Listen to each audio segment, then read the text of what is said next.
Ils ne montrent aucun signe de relâche. À Bangkok, les manifestants défilent quasi quotidiennement depuis l'annonce en novembre dernier d'élections législatives.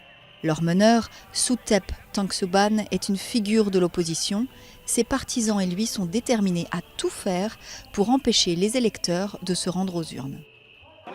Dimanche, nous allons manifester pour montrer notre opposition aux élections. Ça sert à rien d'aller voter parce que de toute façon, après les élections, nous aurons toujours le même gouvernement et rien n'aura changé.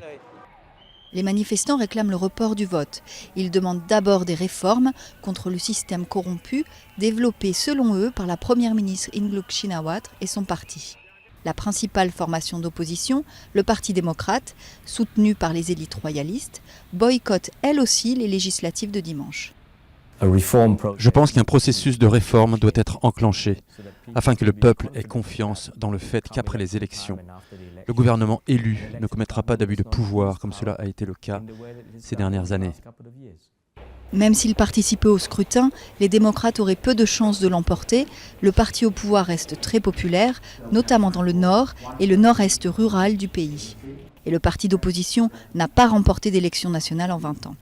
Certains analystes espèrent que les deux partis se mettent enfin à la table des négociations après les élections pour mettre fin à 3 mois de crise. Le parti du gouvernement est arrivé au pouvoir en 2011 sur la promesse de réformer le pays.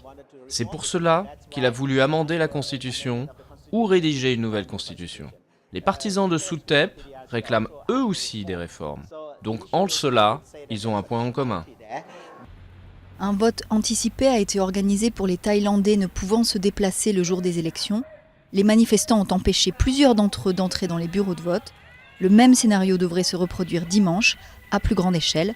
La commission électorale pourrait alors mettre plusieurs mois pour établir les résultats du scrutin.